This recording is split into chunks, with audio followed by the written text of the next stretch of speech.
Versus ROX Tigers, you know, not only have the ROX Tigers won their matches, but they are the only completely undefeated team in this league right now. They have not lost a game yet. They've done it with style, though. I believe they lost one game to KT Oh, you're right, they have. Earlier this game, but no series well. lost. Every other team, SKT included, lost a series. GG drama. ROX Tigers haven't done that. Longzhu have impressed me in a lot of factors. Specifically, their drafting's been really good. I don't know if I'm going to credit that wholly to Lust Boy, but the strategic heads between this team have drafted very well. They looked like they were going to take an easy series over Samsung. They took game one, 35 minutes of solid split pushing from Expression on the Fiora, and then everything went away. So clearly, in-game communication in the late game, still at a premium for Longzhu, but drafting phase in early game has been impressive. Yeah, interesting bans.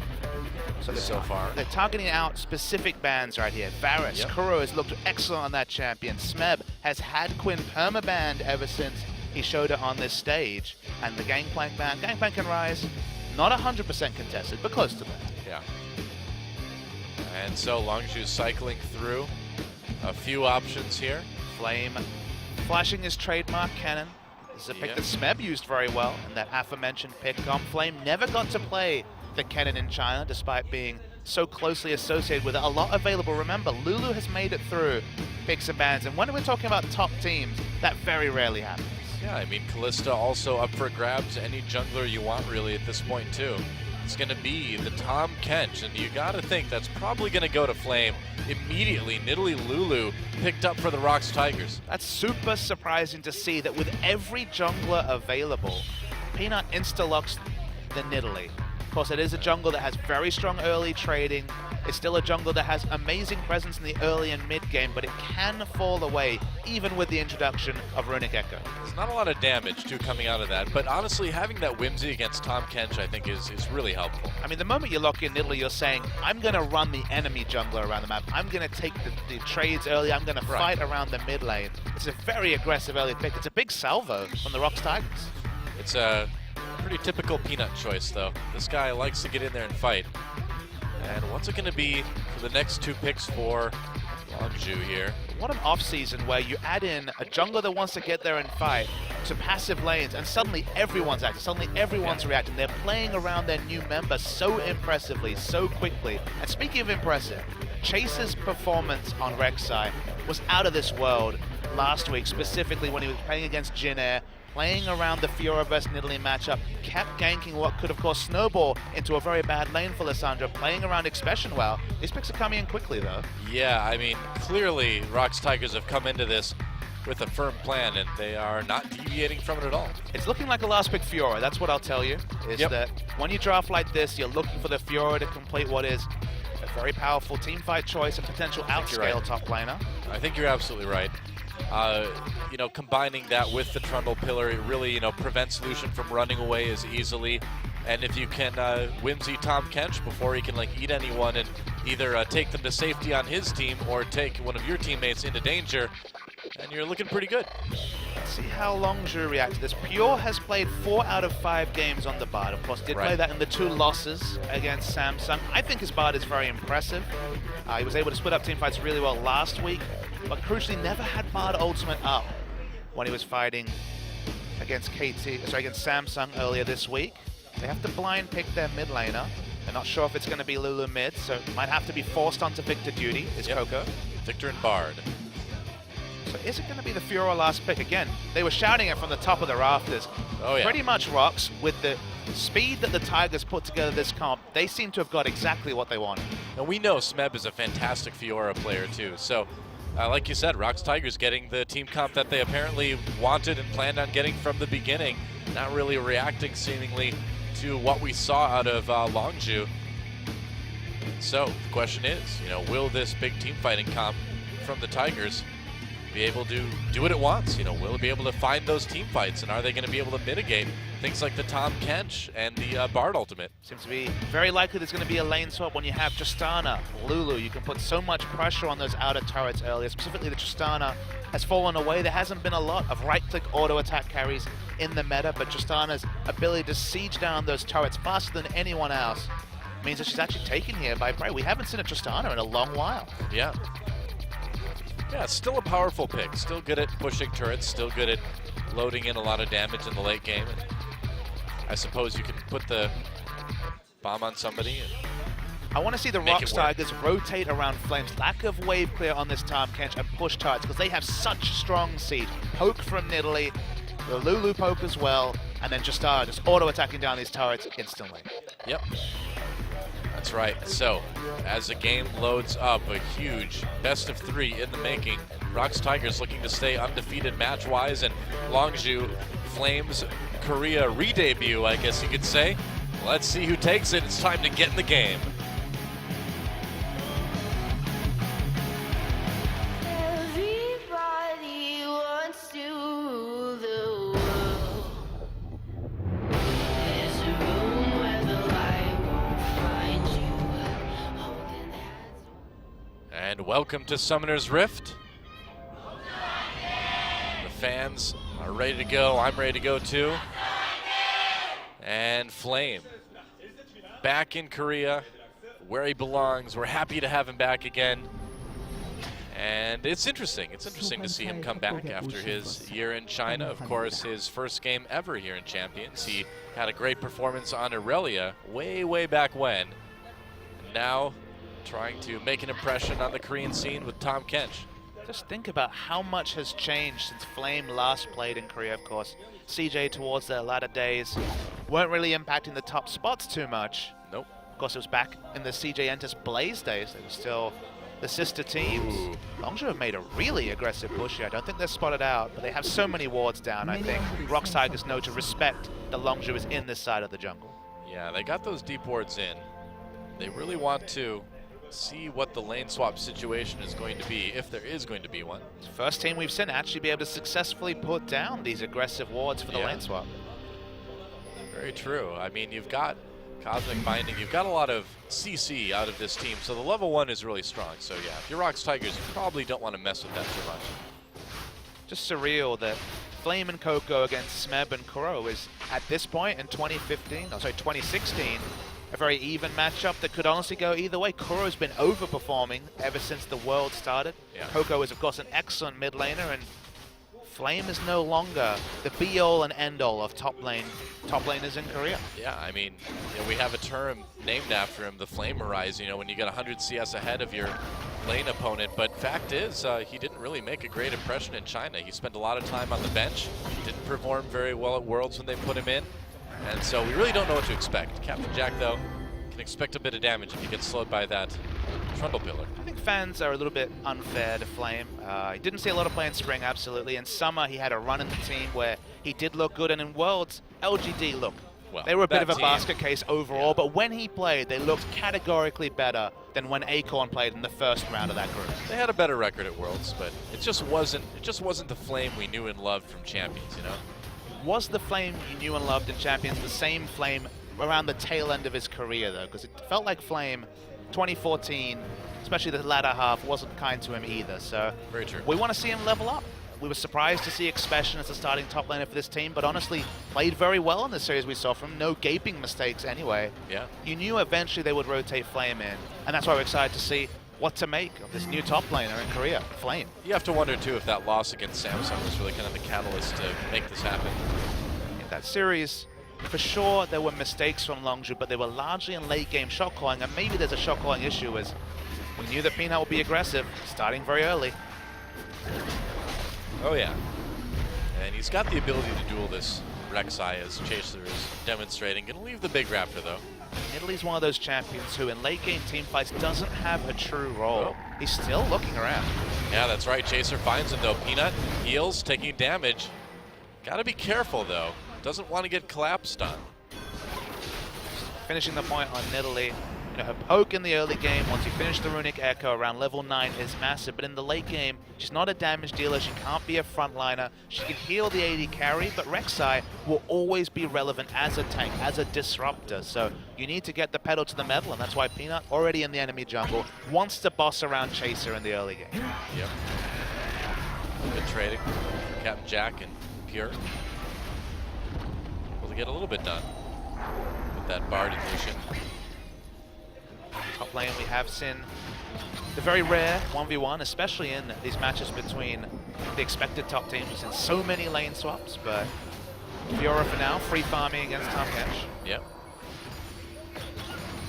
Very true. You and I got to cast this matchup. We wondered, what does it look like in the late game? It feels like if you hold on to that gray health, very hard to get the kill from the Grand Challenge, but if you get some help, if you get some CC, there is definitely some semblance of a world where Fiora kills Tahm Kench in a late game team fight, or in a late game split push. She just doesn't seem to be able to do it by herself, you know? I mean, the one time we saw it was when Riposte actually stunned up the Tahm Kench. Yeah. So maybe you just have to be that smart to hold on to your CC, not even attempt it, or really play around the cooldown of the Riposte. Because again, the only hard CC that stops Flame from popping that gray health late is the Riposte. If you can riposte a W, you can stun him and maybe kill him before he activates the Z and gets all that health.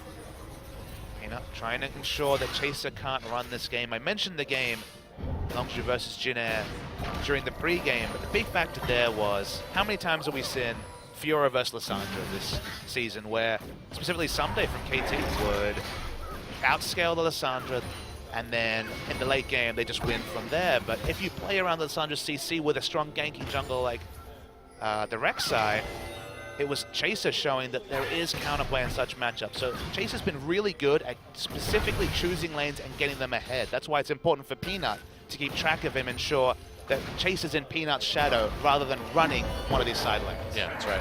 Oh, Red gets caught up, takes a lot of damage, goes in, Peanut coming down too. They want to slow Pure and get that kill. The spear misses, but it doesn't stop Prey from picking up first blood. 2v2 kill actually comes. So of course, Peanut with the barest of assists, but Tristana does have good lane trading as well. Pure got too cute. I think maybe Peanut got like a heal in at the very end or something. The spear didn't connect, so got to do whatever you can to get that assist, man. Hey, you're a bloodthirsty support. Oh, I yeah. imagine when you've been relegated to Soraka duty, you've been guilty of just ulting to get an assist. I don't play Soraka. Never ever. Nope. You've never piloted the unicorn on the Rift. I actually don't think I have in like a serious game. Well, it's fun to ult to get assists, even if the ult's not helping. I suppose. It does sound fun. I've done that with Karthus plenty of times. That's fair. That's fair.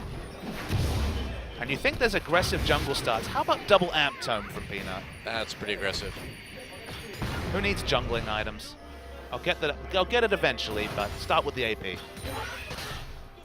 he's actually got the potion. Picks up the Stalker's Knife now.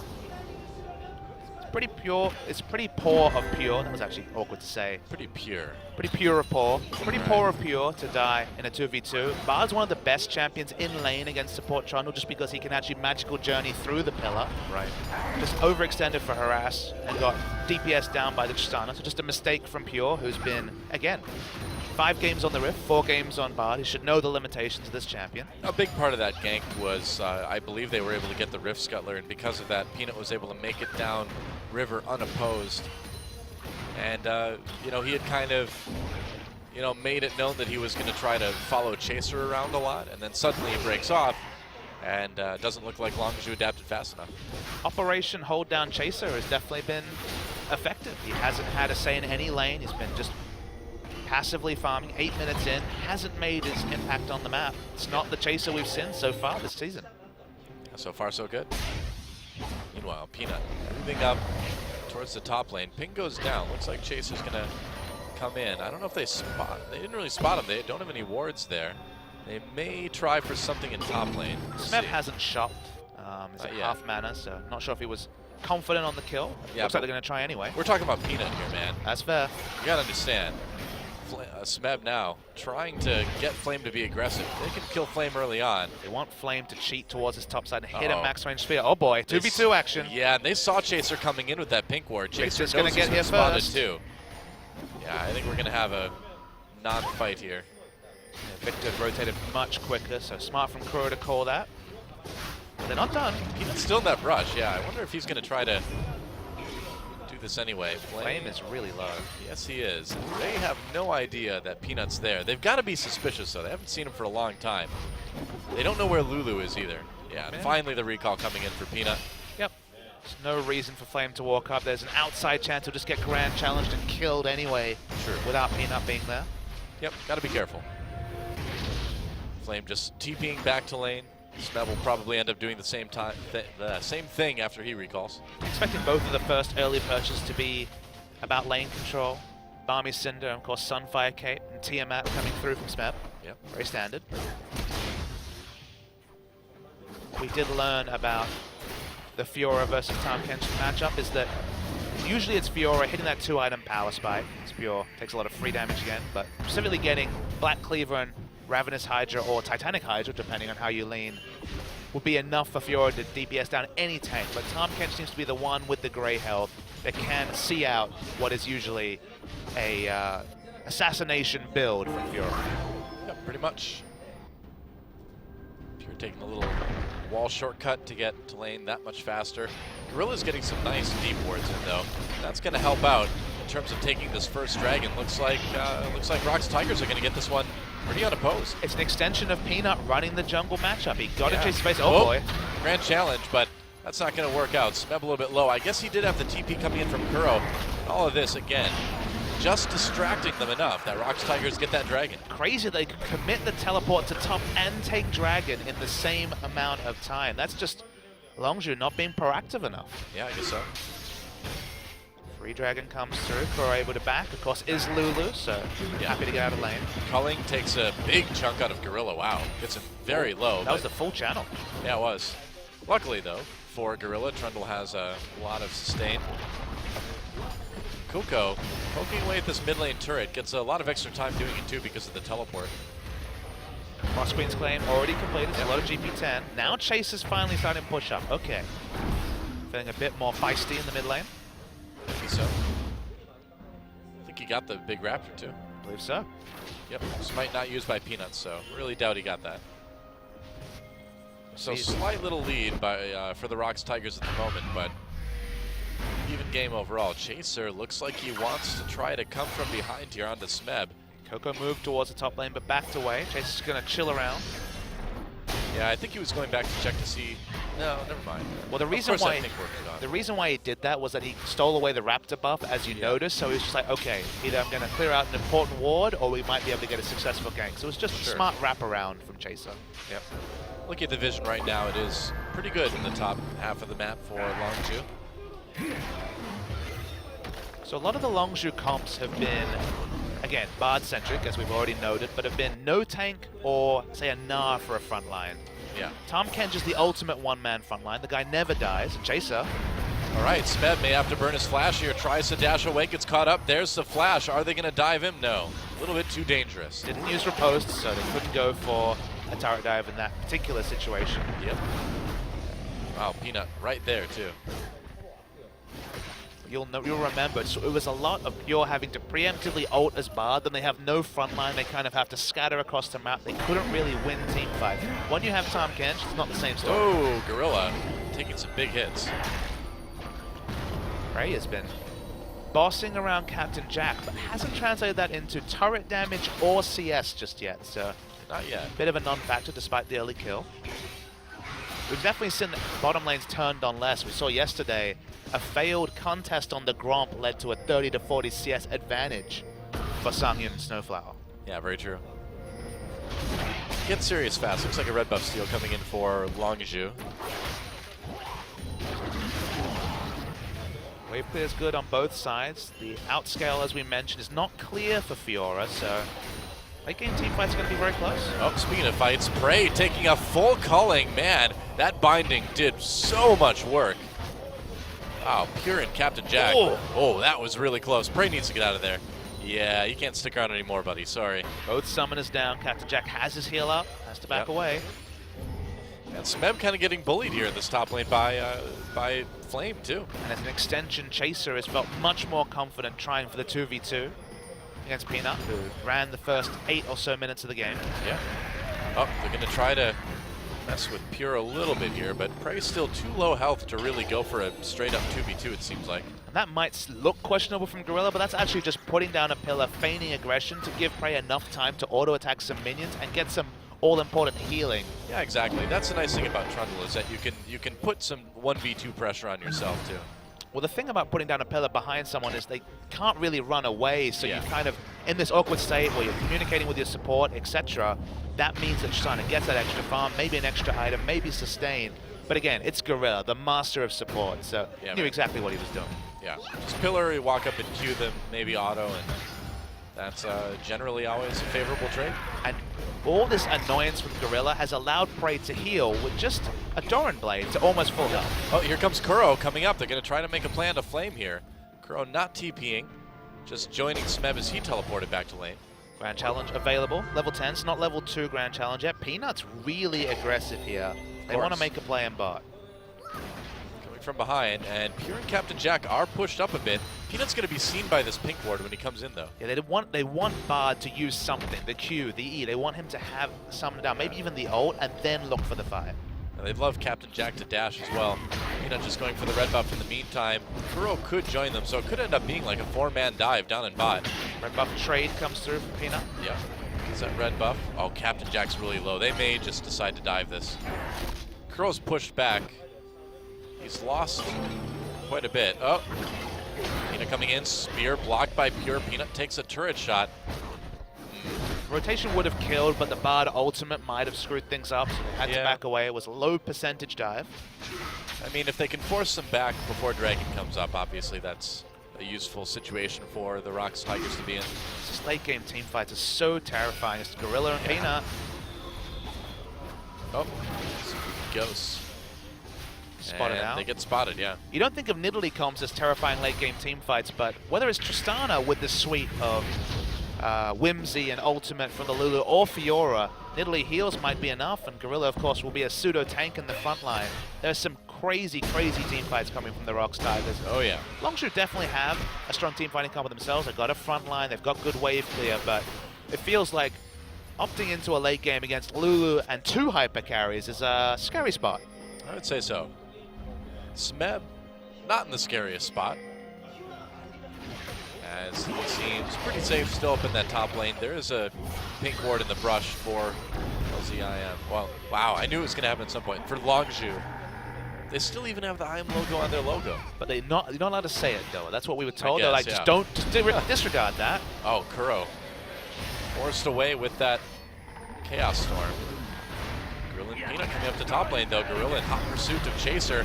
They're going to slow him down. Smeb coming in. Chaser in trouble. There's a grand challenge. Can he get over the wall? No. That's going to be a kill. Coming in. Bard tries to ult, catches Peanut, but it's not in time to save their jungler. Chaser upset about that one. Can't blame him. Second kill of the game. It goes over to the Fiora. Probably not enough to give her a big lane advantage against the Tahm Kench, but every little bit helps when the team fights can be so scary. And okay, first Rift Herald of the game, potentially going over the ROX Tigers. Yeah, why not? Might as well take that one, and we'll see who they give it over to. I would guess probably Peanut. Seems like we've been seeing more Rift Heralds go to junglers than anyone else. Give it to Gorilla. Nope, Peanut taking it, yep. They're not going to give it to Gorilla. I guess not. Oh well. Neither are Riot in the top 20. Ah, that again, I see. Well, Kuro, still pretty safe in that mid lane. Dragon is up now, that's the big question. Can Longzhu find a way to get that for themselves? Bard spent a lot more time in bottom than Gorilla has, but no big CS advantage coming through for Captain Jack. Still neck and neck between those two. CS values in general, very even across the board. But Peanut, man, that is a zero-sum build. Not worried about any boots, anything like that. Rod of Ages as quick as possible. For a jungler, that's a really good timing. Get the Rift Herald buff too, you don't need boots. That's fair. They really want this dragon though. At the first, so setting themselves at a decent pace if they could pick up a second one, but Chase is not interested. Oh, Captain Jack taking a lot of damage. This might help, but Prey taking some in return. Gorilla with a nice body block, preventing some of that culling from getting through. They do have to back off of Dragon, though. Smart to see Prey rushing the attack speed item here rather than going for what you'd expect on a Tristana build. We spoke about how right-click auto-attack AD carries were out of the meta.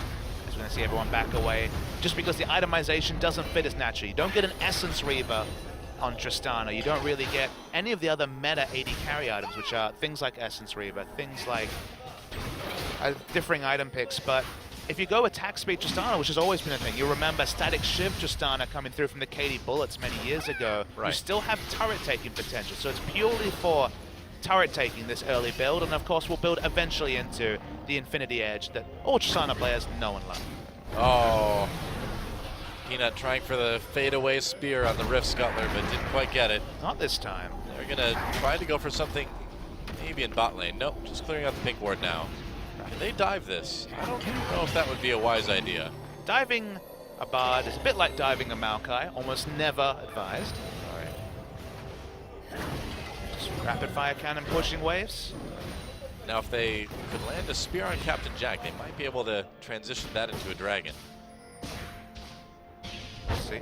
Okay, well, it's going to be a dragon anyway. Chase is on the top side of the map. They probably have a blue buff timing, so they know that Chase is likely to be on top side of the map. So, yep, just blow the Floss Queen's claim, now to give them the last bits of information. Should be an easy dragon. Yeah, dragon taken by the ROX Tigers. That's 2 in a row now. Really good shape as far as that goes. 3K gold lead. Gorilla once again blocking the culling. He's not too worried about it. Captain Jack using that ult off cooldown for lane control. Yep. Captain Jack slowed down a bit. Gorilla takes a bite out of Captain Jack. The Troll King. Troll King. That's Trundle's title. Got any more for me, though? Lace him on. Isn't Tristana the Yordle Gunner, I believe? I feel like it's an M-word gunner. I want to say Megling gunner or something. Megling Gunner? Yeah, but that's back when Meglings existed. Now she's just a Yordle. I don't think she was a Yordle originally. I want to say you're wrong, but again, we're getting too deep on the lore, though. We should back away. Do you really want to say that I'm wrong about something lore related? That's you really want to try that? You are a lore expert. You have that printed on your business cards, even. I do. It says DOA, League Lore Expert. Or LLE for short. Yes. Yep. Oh, Crow's taking a lot of turret damage, but this is kind of what Victor does in this matchup. Coco's been certainly doing his job in the mid lane. Honestly, it's the battle of line wave clear, you know, between the Q and the E, respectively, of Lulu and Victor. The big difference, of course, that Victor has some pretty sick burst damage in team fights, and Lulu, we all know about her utility. Oh yeah. People might wonder, why is Lulu back? Because AP itemization was largely nerfed. AD carries are played in every role. Why has Lulu been pick and ban? Big thing is that, at least theoretically, games are going to end earlier, so Lulu's damage drop-off would not be as respectable, but any champion that can help you get a pick, speaking of... Dodge. If that Spirit connected, maybe they would have gone for that more, but no, deciding to hold off on that. Spears are dangerous, but you know, it's what you're saying too. I mean, Lulu does have all that utility. Obviously, you can have that knock-up in team fights, sure, but you can never underestimate the power of Whimsy at the right moment. And that's the thing, is that Lulu doesn't always get the picks herself, but when you put Whimsy and give someone else 60% extra movement speed, they'll get the picks just fine, and picks are so big in this game, with the death timers being so much longer between, I believe, 13 and 40 minutes. You're so much more punished if you're ever caught out of position, and Lulu's the best at speeding people up to make them do that. Yeah, and I mean, even more than that, Whimsying an enemy during a team fight is huge too. Wow, Kuro trying to go for the 2v1. Peanut trying to help out, but that Chaos Storm keeping Coco alive, essentially. Just giving a bit of lane pressure. Kuro's, losing slightly in CS, being pushed up, so just trying to provide an assist where he can. Finally has boots. Interesting. Not League of Swifties on the side of ROX Tigers at all. Yeah, I guess so. League of CDR Lucidity. Boots. I mean, CDR boots were the ones before. Oh, Chaser. Chaser slowed down. He takes a bit of damage. Gorilla finally learns about swiftness boots. Of course, he'd been staunchly buying only mobility boots on Alistair. But it's hard to, it's hard to break with tradition, right? That's right. Old traditions die hard. Yeah, and a top lane dive. That's a storied tradition in League of Legends, and Flame is going to be the victim yet again, using that health. Bard comes in, got that Tempered Faith. Is it enough to keep Flame alive? No, not quite. Prey with the kill there. Smeb getting low, but the Wild Growth is going to keep him alive for the moment anywhere. Chaser on the outside of the fight. Peanut forcing Captain Jack away. The turret goes down in the meantime in favor of the ROX Tigers, and they're not done pursuing just yet. Can they find Chaser? Captain Jack right there. Peanut getting aggressive, needs to be careful. Whoa! Kuro with a nice snipe onto Captain Jack. I think that's going to be about all the ROX Tigers acquire. They take the tier 2 turret in top lane as well. That went better than you could ever imagine, I think, if you're ROX Tigers coming into that. The ambiguity is not there with this build from China at all. An extra recurve bow on the top. Swiftness bow's going to rotate around and push down all the turrets from Flame. Let's watch that replay. They already had 2 turrets down. They knew they were going to get the 3rd one. Nothing Flame can do. Gets turret dive. Honestly, Longzhu need to back away. Lulu's committed nothing to this fight just yet. They think they can burst down Smeb. No such story once he has the wild growth. And then they just pick their targets, and Longzhu are running every direction to try and get away. Yep. Remember, Flame is their only frontliner. Longzhu have consistently only had single frontline lineups, but look at this burst onto Captain Jack. Whoa, man. Lulu in the mid game still does plenty of damage. Yeah, I don't even know if he landed the E there. I think that might have just been glitter lance. That was an E on top of Peanut, and the Q just to snipe him was just literally Aludon's Echo proc and the glitter lance killed. Yeah, that's right. Didn't use the damage from the E. Well, Longzhu trying to defend their mid lane turret, but it's gotten very low in the recent past. I think Longzhu need to move away from Bard support single tank lineups and getting punished for it consistently. It's going to be another turret very shortly. It seems that way. Yeah, and the ROX Tigers have, at this point, taken complete control of the game. It's going to be pretty tough for Longzhu to come back. Going to keep applying the pressure. Peanut set the story very early, getting in the face of Chaser. Chaser actually managed to wrestle the momentum back quite a bit, but after that, the moment that Steiner could leave lane with swiftness boots and all this attack speed, they just go wherever Flame is, dive him, and take his turret. And good luck catching Trundle. If you try to run through a choke, that turret's going to stop you every time. And that red buff, or that blue buff rather, is going to go over to Kuro. Gromp wants to say hello, but no, it is not time for you, Gromp. Go back home. At this point, Longzhu, 8,000 gold behind at 26 minutes. Giving away all the dragons. This is a scary thing to say, though. I'm going to put it out there. Okay. This is on course for perfect game. Yeah, maybe. And you know, I think everyone expected the ROX Tigers to come into this one with an edge in the matchup, but perfect game. I would be shocked if they were able to pull that off. Look, still a lot to go. I don't think it will be a perfect game, but the ROX Tigers are definitely the team to beat. SKT are up there, but the ROX Tigers have shown more in the small sample size we've seen so far. Gorilla is so good at putting pressure onto the enemy team while doing it safely. Oh! Red buff steal with the spear. Wow, Peanut, insult to injury there on the Longzhu as they just try to take a buff. Prey is killing these turrets so fast. He has so much attack speed and AD. There's nothing Flame can do, and that's why I love this counter to the top lane Tahm Kench. Tahm Kench has not been perma-banned or picked and banned for this top lane, but more and more teams are learning. Send people who can take down turrets. Tahm Kench has almost no wave clear. The team definitely has no other frontline. That's why the dive up top was so smart. They dive the frontliner. There is no other frontliner. They still have Lulu to re-engage with the ultimate and the Whimsy onto Smeb. And all Longzhu can do is run in every direction except into the fight. Well, when you compare, or when you combine the utility from Lulu with Fiora, you really get a pretty tanky front line that does a ton of damage at the same time. You've got Wild Growth, you've got the E as well, help picks, keeping Smeb healthy, and then you combine that with the heal from Grand Challenge if he completes it. It's really tough to kill that Fiora.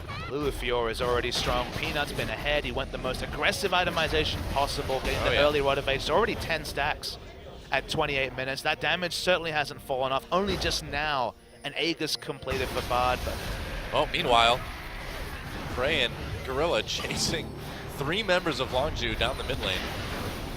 even think about this. Lots of magic damage, lots of physical damage. How do you itemize percentage health, true damage coming out from Fiora? And I love this strategy too, to drop the pillar just to slow people around the turret, to let Peanut land those easier spears. Very scary stuff. Wow, they nearly took out Captain Jack right there. Keep pushing in. Gorilla can take up a few shots. Okay, they don't have the explosive charge available again, but they're just going to keep rinse and repeat. And Pure needs to go for the world's best Bard ultimate. But why would they be grouped as three? They'll just separate across the side of the lane. Smeb keeps split pushing. Flame can only watch. Oh, goodbye. Goodbye, mid lane tier 2. ROX Tigers. It's not going to last much longer. The ROX Tigers are godlike at these poke siege comps. They don't need the Quinn to pull them off. Give them the Lulu and it looks just the same as some of those previous games. Yeah. It's pretty stunning, honestly, just how good the Tigers have been looking this season. They started off 2015 as a new team, but very good at a single strat. Of course, over the course of the year fell away. Oh, and Tempered Fate only hits a minion. That's not going to save your turret.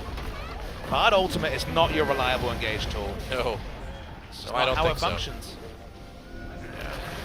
I mean, it can be a tool for picks. It can be a tool for keeping things alive. Oh, but disengage, it's wonderful. Sure. If but you have a it's- big vision advantage, maybe you can get away with it, but not as a, this is all we've got. Yeah. Prey is a pushing machine at this point. He's got a Hurricane, so yep. Yeah. Remember, this build was the rapid fire cannon into Infinity Edge, into Hurricane, but the swiftness boots early as well to rotate around the turrets.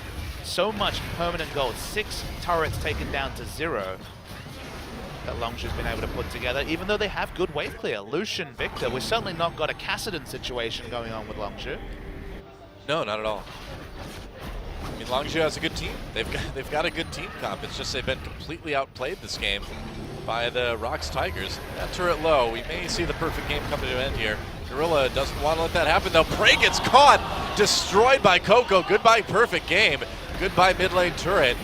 And you gotta be careful. That Tristana is not gonna survive long in a situation like that. We talked about how Victor and Lulu can both clear waves. That's the big difference from Victor, is that he deletes people. Yep. Yep. Any hopes of a perfect game gone out the window? We're just going to buy time till Prey respawns. Minute 50 till Dragon, so no big objectives for Longzhu to take, although they're looking for this inner turret. Yeah, well, why not put the pressure in while Prey is down? I don't think ROX Tigers want to fight this 4v5. Oh, Coco takes a big hit. Oh boy. Tempered Fate This could be locks up bad. Gorilla and Smeb. It might be bad, yeah. Gorilla in the middle of everything. There's the grand challenge onto Chaser. Might be bad for Longzhu as Smeb gets onto everyone. Captain Jack caught. Double kill for Smeb. Make it. Yeah, double kill. Peanut picks one up in a flame. He's not going to last too much longer. Triple kill for Smeb at the end. And Kuro slowing down Pure. That's going to be maybe an ace. Magical Journey. He's going to follow. Oh, Tempered Fate, he mistimed it. There's the ace. And, well, just like that, it's going to be a Baron. Tigers turning it around about as much as you possibly can. Smeb is such a raid boss already. He just ran in a 4v5 and killed everyone. The moment Lulu put down anything onto him, people were deleted left, right, and center. How about this? Let's take the Baron and their inhibitor at the same time. Why not? That seems easy. Well, man, they landed that Tempered Fate and decided, all right, we're just going to go in there, finish off the turret. Tempered Fate into right, check layering this out. on the W. That's the thing, is this looks like the start of a good team fight for Longzhu, but watch the moment Smeb commits. He's like, wait, I've still got the grand challenge. Instantly Chaser is dead, the full tank. Whimsy on the back of the Fiora. Someday and Smeb are so good at this champion, and Smeb is edging ahead, you'd have to say. I mean, we saw what happened to KT Rolster at Worlds when they let Smeb have Fiora a bunch of games in a row. Spoiler alert, it did not go well for KT. And you really got to be wary about giving Smeb Fiora. Late in the draft as well, though, and we called it, right? During the previous round of picks, I'm like, well, they're setting up for a Fiora. They got the Fiora, and damned if it didn't look impressive. Yep, now that's going to be 4 dragons in a row for the ROX Tigers. I really doubt that Longzhu is going to be able to prevent this. So you know when a team's behind and you're like, I don't really know how the enemy win the fight. You know, you think, okay, this team, like for example, the Kassadin that couldn't really get into the back of the fight in the previous game. Oh, wow, Smeb, look at the reflexes. Man, he saw that one coming. Oh boy. Oh, and now it's fighting time. Tempered Fate out of commission. Captain Jack in trouble. Smeb finds him in the back lines. Gets locked up by the gravity field. Just not taking damage from Chaos Storm though. Coco on the run, slowed by the pillar, and he is not going to make it out of this one. Double kill for Peanut, who has been fantastic on that in Italy this game. Meanwhile, Prey just decides to take the top inhibitor turret, and I think they can just end the game right now. What a re-debut for Flame. Watching the ROX Tigers play another clean game of League of Legends. I don't think Flame got to get to play much League of Legends this time, Goa. That was a stomp. GG, ROX Tigers dominate game 1. 12-1, and the point I was trying to make, Bloodthirster, Ravenous Hydra, Spirit Visage, Black Cleaver with a Lulu in your back pocket. Yeah. I can't even tell you what a team fight looks like where Smeb dies, because it just wasn't possible. Well, I mean, the thing with Pure on this Bard and Flame is that it's hard to protect your back lines. You know, if Tempered Fate gets used, then Smeb gets back there and Captain Jack and Coco are like, oh no. And we saw them get just evaporated a few times. Or I'm sorry, not evaporated. I've been told this doesn't happen. Solids can't turn instantly to gas. What they do? Evaporated works. Incinerated, perhaps. The ROX Tigers add a new jungle and instantly turn into the most fearsome team I've seen in quite a while. Well, I think especially if they close out this series 2-0, I think unquestionably ROX Tigers are the best team in Korea right now. We could make no assumptions though. This was the passive team. This was the team that had to wait and come back from goal disadvantages. Yeah. Suddenly they have the advantages, and man, do they take them good. Yeah. I mean, Peanuts just worked out wonderfully so far for this team. They always had the late game. Now they've got the early game too. What do you do? I mean, they may not be the best team in the world just yet. That's out for debate, but they are the most exciting team in the world. Who would be a better team on Earth right now besides ROX Tigers? I'm waiting for that great match, Doa. I'm waiting for ROX Tigers versus SKT to answer that question. No, that's really the question. I just think, looking at SKT's games so far, looking at how Duke has fit in with SKT, well, I guess we'll have to wait until next game. I want to talk more, but it's commercial time, so come back later.